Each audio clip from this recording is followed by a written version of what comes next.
مرة واحدة في مونديال 2006 لاعب بيرفع علم الكيان الصهيوني، وكان هيتسبب في أزمة دولية. بس بعديها وبسبب حاجة زي كده حصل على وظائف لمدة 6 سنوات. بس بعديها سجن أخوه وذلوه. بس قبل ما نخش في قصتنا يا شباب، وفي الفيديو اللي لسه مشترك انزل الاشتراك وفعل زر الجرس عشان يوصلك كل جديد. اثبت الابحاث العلميه والدكاتره اكتشفوا ان انت لما تدوس على زر السبسكرايب مش هتتكهرب ولا يحصل لك اي حاجه من تاب او من موبايل او من كمبيوتر. انزل اعمل سبسكرايب وفعل زر الجرس عشان يوصلك كل جديد. قصتنا ايه بقى؟ قصتنا معروفه والناس عارفاها، بس تقريبا المعظم نسيها، وانا سميتها ليه اوسخ قصه في تاريخ كاس العالم، لانها فعلا قصه وسخه مش لطيفه خالص. القصه ابتدت في مونديال 2006 لما لعيب اسمه جون بنتسل، لعيب غانا، كان بيلعب في نادي مكابي تل ابيب، وبعديها راح لعدوه هابيل تل ابيب. وعشان اداؤه الجيد والكويس مع الفريقين دول انضم لمنتخب غانا في مونديال 2006.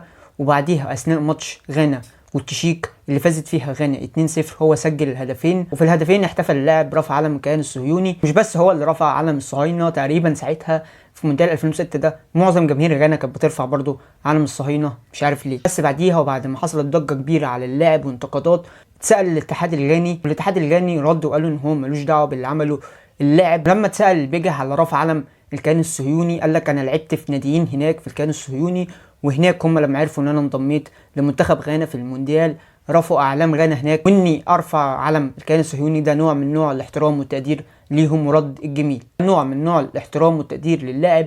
ساعتها حصل ان هو قائد الكيان الصهيوني، قائد المنتخب الكيان الصهيوني، ولاعب واستهام يوسي بن عيون، وهو ما بيأيدش اي اجنده تابعه للكيان الصهيوني. بعد موسمين فاشلين في واستهام انضم جون لنادي فولهام، قعد معاهم 3 مواسم ولعب معاهم في ال3 مواسم 91 مباراه، وده خلاه ينضم لغانا في مونديال 2010. وبعد مونديال 2010 راح لليستر سيتي، قعد معاهم موسم واحد قبل ما يرجع تاني للكيان الصهيوني بعد ما قعد 6 سنين في الدوري الانجليزي. انتهت مسيره اللاعب بعد فتره قصيره، بس ما انتهتش قصتنا بتكمل ان اخو جون الصغير قرر ان هو يهاجر للكيان الصهيوني. وبرغم كل اللي عمله جون بنتسل للكيان ورفع اعلامهم والشهره كلها اللي عملها دي كلها، سجنوا اخوه الصغير بعد ما انتهت اقامته بايام قليله. هنا انتهت مسيره جون نهائيا بعد دعم بلا معنى وبلا فايده، وسجنوا اخوه في الاخر. اقترح ساعتها اسم بنتسل على مدرب واستهام برضه، وساعتها فعلا اتوافق على الاقتراح وتم التعاقد مع بنتسل في واستهام، وقعد موسمين هناك. اول موسم لعب 5 مباريات، وتاني موسم لعب 14 مباراه. شباب تقريبا اوسخ قصه انا سمعتها او عرفتها في تاريخ كاس العالم. لو انت عندك قصه اوسخ من دي حطها في الكومنتات. باشا بكره خلصنا الفيديو بتاع النهارده، ما تنساش لو مش اشتراك انزل اعمل اشتراك وفعل زر الجرس عشان يوصلك كل جديد. سلام.